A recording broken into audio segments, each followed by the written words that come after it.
Hey friends, I am back. It feels like it's been forever since I have sat down here and recorded a video. It feels a little bit strange, but also at the same time, it feels like home, not just because I'm in my home. So obviously, by the title of this video, we had baby number 4. If you're new here, we have 4 girls. Their ages 11, just turned 10, about to turn 7 next month, and newborn. She was born in July. Just an overall summer update. We've actually started school, and so just kind of sharing what's been going on. So this summer I did a lot of kind of research, reading, and I'll share this in another video probably, but not some on homeschool and just some on just like religion and apologetics. It's given me some new perspectives and new like vision for where I want my homeschool to be for the years to come. I've shared about that. I'm not going to get into too much detail of that today, but that is definitely something that I really invested a lot of time into this summer. And then, okay, so for June, the girls went to a week of VBS. They always love that. It's great because it's at my parents' church, and so my mom or dad picks them up and takes them and drops them off. So it's amazing. It's great. I got a couple hours of peace and quiet every day, and they love it. It's so much fun. My husband puts up a little pool for them every single year, so they got to do that, and it's just lovely to go out and let them go swimming. And then mostly I spent June like prepping for the baby. I had a lot of our curriculum done, but I still had to finish prepping the schoolroom and just like her room and things like that. Even though she has yet to sleep in her room, it has to be done for some reason before she comes. I don't know why, but just mentally, you know what I mean? It just had to be done. So her room is done. And then, so that was pretty much June. And then I tried to rest when I could. July is when she was born. So just quick birth story. I don't know how quick again it will be, but I'll try to keep it sort of brief. I was having contractions, waking up in the middle of the night around 38 weeks, exactly 38 weeks. And I was having contractions. They'd be regular for like an hour and then they would go away. And so this was happening almost daily or every other day. And it was such a tease because I've never had that before. All my other labors were pretty similar, and it was kind of like once I was having regular contractions, that was it. And so I kept thinking like, this is it, is this it? And so it was kind of like, you know, playing with your mind because you're mentally like preparing like, okay, am I about to do this huge thing right now? And then it was like, no, now go back to sleep. It would happen day, night. So it was for almost 2 solid weeks. And I for sure thought like, okay, she's coming. And then she wasn't.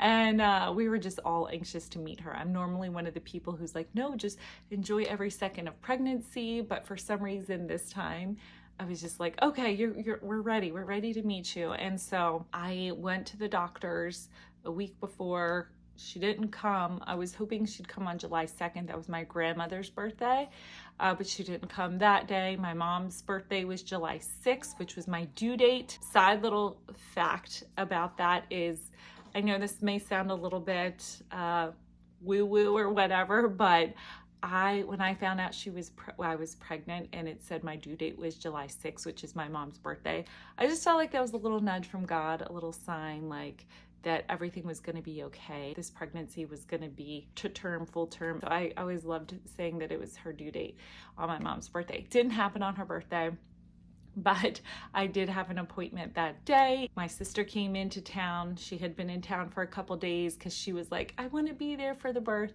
And she was going to have to go back to work on Saturday. This is a Friday. And so I was like, oh, I hope I have her soon so you can see her, so you didn't waste your trip out there. Of course, I can't control that. But I started my day off, my morning off, just like, getting some stuff done, just feeling very like anxiety ridden and just like, oh, is she ever gonna come? And so I was getting a little discouraged. I'm like, she's never gonna come. I'm gonna have like an 8-year-old baby inside of me. I started to have contractions early in the morning, like 11 or so. My husband was at work, and the girls were with my mom, and so I was actually by myself. I was able to get a bath and just relax and just, so then I went over to my mom's house around 1 o'clock or so, and they were more and regular, and I didn't want to say anything to anybody because I had been having these for 2 weeks and nobody, and like it was always false alarm. So I wanted to be sure that I was sure before I even mentioned it to anybody. And so me and my sister were on a walk. I'm walking like a 90-year-old lady who had just broken her hip, who's like walking for the first time, like so slow. I can barely walk. I still haven't said anything. She's talking to me. I'm not even talking back. I'm just like, mm-hmm. So finally by about 2 o'clock, it had been 3 hours, almost 3 hours. And so I finally was like, okay, I think it's time. I need to call my husband, get him home from work. We need to go to the hospital. Me and my sister came back to my house. I got my bag. At this point, my husband came home. He hadn't done this in a while. He was like, okay, I'm ready to go. I was like, don't you want a hospital bag? He goes, for what? And I'm like, you're not leaving me. You're staying overnight. Oh yeah, I forgot. It's been a while since he's done that. And so, we all packed our bags, got to the hospital, which is about 30 minutes away. And I go to the triage and I tell them like, listen, I'm in labor, and I go quickly. Like I go very, very quickly. And it's already been like 3 hours at this point, 3.5, 4 hours almost at this point. Like I don't have much time, because by the time I realized it really was labor, like that had already been about almost 3 hours. It's me, my sister, and my husband. Sure enough, I tell the nurses that I'm finally upstairs. I tell the nurses and they're like, okay. And we got up to the room. I want to say about 4:40 I was in the room, and she was born at 5:45, within an hour. So it was very super quick. It's very intense, of course, as you know, it's labor, so of course it's very intense, very intense, like more intense than I remember. But thankfully it went smoothly. Everybody was okay. The baby is in perfect health. Her name is Mia Ann. She was born at 5:45. She weighed 7 pounds 13 ounces, or maybe 14 ounces. Alexia, my middle one, or my second one, was 7:14. So yes, she's 7:13, and perfect. Everyone's in good health. The first night, actually the first like 36 hours though, were pretty rough. I'm gonna be honest. Thankfully there was, again, she's healthy, but she just wasn't feeding. At first she was nursing, and then she wouldn't nurse, and then it was like hours gone by, and I'm talking to the nurse and she's just crying and won't sleep more than like 30 minutes, which means we don't sleep more than 30 minutes, and I'm like exhausted. I got like 5 hours of sleep in 72 hours or something like that. Like I'm crying in the middle of the night. I'm like, what am I doing wrong? It's just like, oh my gosh, we got a bad one. These terrible irrational thoughts that you think when you're so deliriously tired. We're talking to the nurse. I'm like, what should we do? She's not eating. Like she's not eating anything. They scare you so much. Don't let them go, 3 hours without eating. It's, and so you're all paranoid. And the nurse was just like, well, if you want a nurse, you probably shouldn't give her a bottle because she might get confused. So then I'm like more anxious, like, oh no, am I going to ruin this? She needs to eat more than she needs to, like, if she doesn't nurse ever again because I gave her a bottle once, then so be it. But like, I need my child to eat. So I called the nurse. They brought in some bottles and I gave her some, and she gulped it down. Poor baby was like so hungry. I felt so awful. And then she finally was like peacefully asleep. And then after that, she nursed, like, I don't know what it was. She never took a bottle after that. She was able to nurse it, and I don't know what that was about. They said sometimes they go on a little hunger strike, and so I'm not sure. But anyway, so all that to say, she's been lovely. It has been so nice. So the rest of the month of July, we had a week where my sister came back to see us. My brother came, and his family came from out of town. So the girls were able to see their cousins, and it was just nice to have everyone together for about a week or so. And then I just spent the whole month of July soaking it in, enjoying baby, just all the things. You know how they say enjoy every second? I definitely did that. So then in August, my parents took my girls out of town on a little vacation for a week, the 3 older ones, to Pittsburgh. So they got to do that. That's where my dad's from. We always grew up going there on vacation. So it's a special place. My sister lives there now. And so they were able to do that and just kind of have a fun week. They had a blast, and it was nice because me and my husband got to stay home, and although we didn't go on vacation, it was nice to just have a peaceful, quiet house for a couple days. And of course I had the baby with me, so it's not like totally kid-free, but just took care of her, and it was just nice, got some planning done and things like that. And then we started school.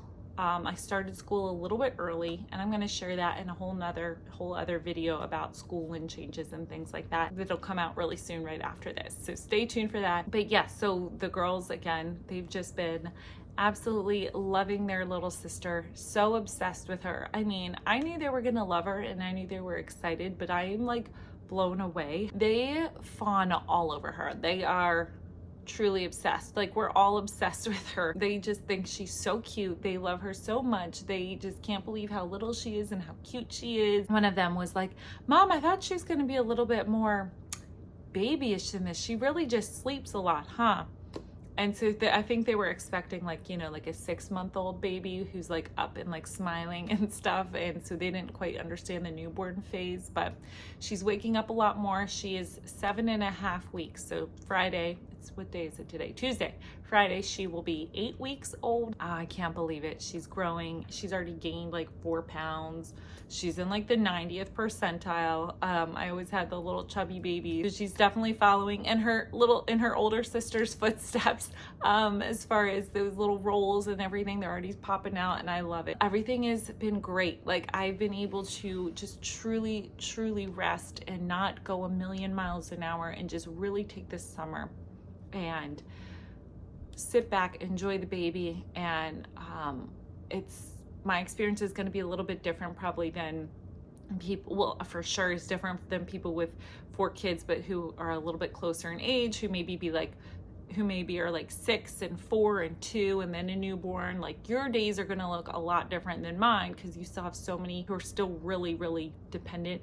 My children obviously depend on me, but they're a little bit more independent, right? So they're 11 and they were 9 and 6 when they were born, or when the baby was born. They have been helpful in the fact of like, hey, can you get me a diaper, that type of thing. And they all fight over like who gets to pick out her outfit for the day.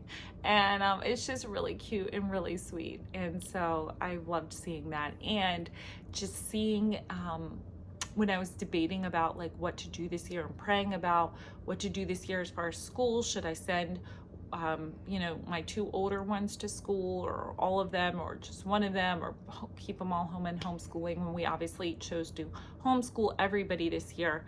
I'm really seeing what a blessing it is. It's going to be every morning. Like, they come in and we all like gather around the baby, and she coos and smiles and talks, and they want to be with her, and they want to hold her, and they just sing to her and talk to her and love her so much. And so sometimes I'll look at the time and I'm like, oh goodness, like if they were going to school, they would be getting up and we'd be out the door, and they wouldn't have any time in the morning to see her or see her during the day. When they'd come home, they'd have work and things, schoolwork to do and things like that. And so I am just so happy. I can see how the Lord worked it out, when he put that in my heart months ago back in the spring, how it's worked out now, that they're not going to get this chance again. They're never going to get a chance to be with their little sister and to have this first year with her, and how many different changes and stages and things like that. They're going to see that firsthand, and they get to be with her all day. Yes, they would have made different memories at school, but I don't think they can compare to this. And they're old enough that they'll be able to remember it. And I think that's something that's totally irreplaceable. It's just another reason that confirms that we made the right decision for school for this year. I'm going to wrap up here with some questions that I get often, being a mom of 4 girls. So how did we get her name? So we have Larissa, Alexia, but we all call her Lexi, and Lola. So they're all L names. And so that's the number 1 question. And her name is Mia. So where did Mia come from? Aren't you doing another L name? So let me just say the L name was not supposed to be a thing.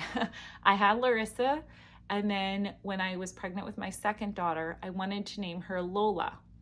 But I was like, I don't want to do two L's because then I don't want this to be a theme, because if we ever have another child, I don't want them to be left out if their name isn't an L. I don't know why I was thinking that, but last minute we changed it from Lola, and we didn't even know her name until she was born.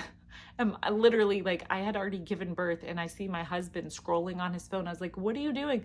I'm looking for a baby name. Like, we should have had this done way back then. We just couldn't decide on anything and settle on anything. So we decided on Alexia. So, but sure enough, what do we call her? Lexi. Well, that starts with an L. And then finally, by the time Lola was born, I was like, I still really, really, really love that name. And if I ever have another girl, I'm naming her Lola no matter what. And so she was a girl. So yeah, it was definitely hard to figure out a name, because especially when you have 4 of the same gender, it starts getting harder and harder. But so we decided on Mia Ann, and Ann because that's my middle name, that's my mom's middle name, and it's actually my mother-in-law's middle name. So I figured if 3 of us have that middle name, one of my children at some point should have that. That is how we came up with her name. It wasn't like a theme for the L's. It just happened to work out that way. And so my husband's name is Miguel, so his name is M and her name is M. So I guess it kind of works out in that way.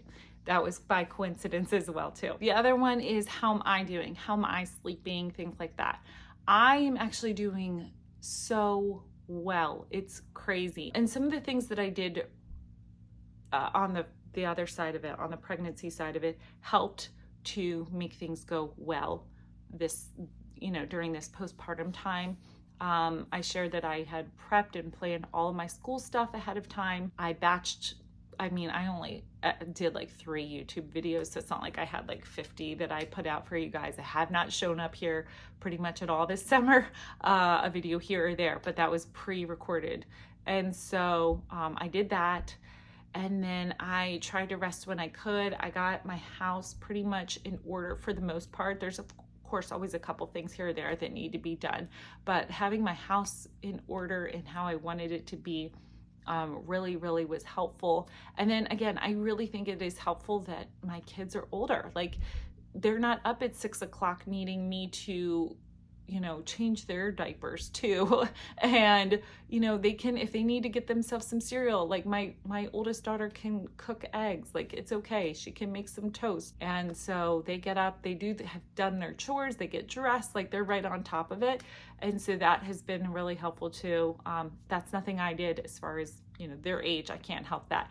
But it is nice to have that, and just letting myself rest and letting myself relax, which is sometimes easier said than done. But I had prayed so long and so hard for this baby. If you know my story, then you know all about it. If not, I'll leave it below. I struggled with infertility and a miscarriage. So I prayed so long for this baby. I'm like, I am spending every single second I can with her. So I truly just rested. And like, if the dishes piled up a little bit, okay, I'll get to them when I get to them. Laundry, I'll get to it when I get to it. I did it as needed, but it wasn't like, I'm not deep cleaning my house 4 days after I give birth or anything like that. So truly just resting with the baby and not worrying about school, not worrying about anything else. I said no to every activity this summer. The girls want to do this and this, and I pretty much said no. We're not doing anything. Mommy's having a baby. That's what we're doing. And it was lovely. So that's, I'm happy my parents were able to take the kids on vacation. And then how is she doing? How is she sleeping? She is an angel. She is so sweet and she sleeps so well. Like, we've had a couple times where she was a little bit fussy, like gassy, for maybe 20 minutes. It felt like an hour, but it was probably really only like 20-30 minutes. But yeah, she goes to sleep around 9 or 10 at night. She of course wakes up to eat and nurse. Then she goes back to sleep, and then she's asleep till probably like 8 or 9 in the morning, like 8 o'clock or so in the morning. So she sleeps really, really well at night. I always say this because when people ask, I always knock on wood, because I'm like, I know I'm gonna jinx myself because I'm saying this and then she's gonna start this phase where she's up all night. I hope not, but so far she's doing really, really well. Now, I'm not always back asleep. There's more nights than not. About 3 o'clock for that 3 o'clock nursing, she wakes up, I can't go back to sleep, and I'm up till like 5 or 6, and then I fall back to sleep, which is not great, but I really can't complain. She is so sweet. Again, she's just such a blessing. I just truly try to enjoy every second of it. Like, I know that they always say that, and you're always like, oh, how many times can a mom hear that, right? Even doing that, I still am like, oh my goodness, 1 month went by too fast. Oh my goodness, she's almost 2 months. 2 months went by way too fast. Did I enjoy it? Did I take enough pictures? Did I really, really enjoy it? Just here to say, for someone who has truly done that, like I was very, very, very intentional, it still goes too fast and you still have those thoughts. So I don't think it matters how much you enjoyed every second. As a mom, we're still gonna look back at those pictures and wonder. And yes, we did. If you had that too, you enjoyed it. You really did enjoy those babies. I promise you. Don't have that regret and all that, and look back at the pictures when they're smaller and say, oh, I wish I could have enjoyed it more. I promise you, you did. When you're exhausted at night, 3 in the morning, or they've been crying for an hour, like, no, you're not gonna enjoy that. But I really did this time around try to take those moments and like just pray. And instead of being like, oh, I can't wait till she goes to sleep, which of course I've had those thoughts, but I really did just try to pray and say, thank you, God. Thank you that I'm able to take care of this baby, and that she relies on me, and that I am able to give her what she needs, and to calm her, and to make her feel safe and secure, and that she can rely on me. Thank you so much, God, that I get to do that, that when she's upset, that I get to be the one. And so trying to have like a perspective change has been helpful in those times as well. I've appreciated your prayers, your support, your congratulations, your well wishes. Going forward into the new school years, videos are still going to be very few and far between. I have not been posting at all this summer. If you could just like this video, it really just shows YouTube that you are still interested. Hopefully you're still interested in seeing my content in my videos, and so they don't just completely like flush my channel down the toilet because I haven't been posting. So I would appreciate that. Thank you guys so much. I hope you have a great, great day, and I will talk to you soon. Bye-bye.